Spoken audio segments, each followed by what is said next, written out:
kontatu iguk. Makrobiotika, zehazki, zertan datza, zer den makrobiotika? Askotan ikusteo makrobiotika, jendian aztei vegetarianua, jaki, osasuntxua dela garbi dakau. Bai, azkenian, osasuntxu bizitzeko, zutabe batzuk bete behar dira. Noski, kirola egin behar da, eta dena dakigu, ze importantea dan, elikadura on bat, osasuntxu bat mantentzea. Azken finean, makrobiotika elikadura mota bada. Eta zer egiten da? Egiten dena da, elikagaien probitate ezberdinak hartu, eta pertsonen beharretara egokitu. Orduan, pentsatu hirugarren adinean agokela. Kaltzioa dauzkaten gauza sartzeizkigu.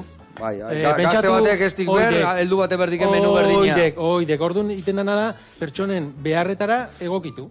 Engorka, basekiu proteina, arrai urdina pila bat emate igula. Araginak bai, adidez, gauzako hidratuak arrozan da ogilan daudela.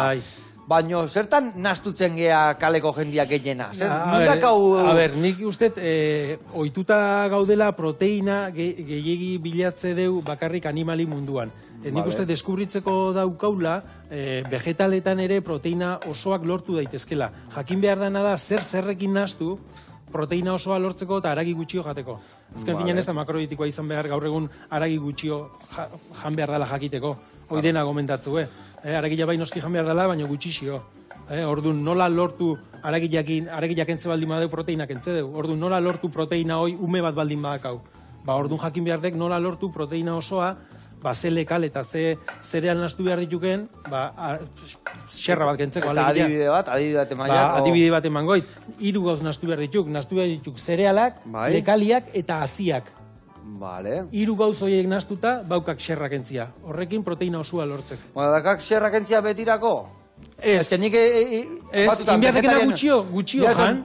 Gutxio jan. Claro, nien erradikalekua denak entzekua, aragilare jan biarra zeok. Baina ez da nada aragila hastian bostetan jan behar. Beinaikoagak. Oidek, baina proteinare behar deu. Orduan, proteina nun lortu garbigua, gorputzantzako osasuntxuagua.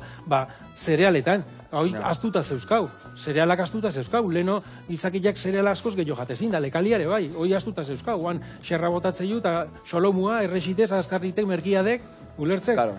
Baina, klaro, honek zekak lan bat atzetik, baina, bueno, lanak geho bere etekina zeuskak. Osasuna ez ondo baldimago, bira ze garaitan gauden. Osasuna, leheno importantia baldimazan, gaur eguan, gehiago guain dikane. Orduan, bira elikadura ze importantia den. Hombre, egia esan industrializazioa, ni beti izatea, industrializazioakin da, historia hauekin da, azkenian hor beti askartasuna, eta laneak hor berde prest, eta azkenian oinarria ganditia elikadoran. Deun biketzekau zukaldeako, eta baina deun bat pixkat hartu beharra zeok, porque gure osasuna zeo kontutan. Azken guria eta gure umena eta gure etxian, azken finean etxentzako itek.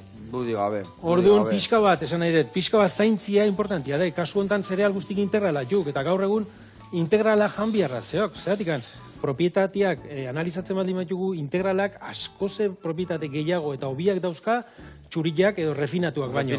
Orduan, oitu beharko genduke etxeetan zereal integralak jaten. Denentzako onuragarriak dira, umeentzako, zesanik ez, helduentzako ere, bai. Inbiar dana da pixkat gehixio mastikatu. Baina, klaro... Dudi gabe. Guk etxian hori nik ere, eta geota garbio, baina beti nik esatea bentsat, guk zekaun pasta, arroza, eta hokitja, gehiena jatekena etxean da, ia egunero jatekena, hori integrala eta ekologikoa.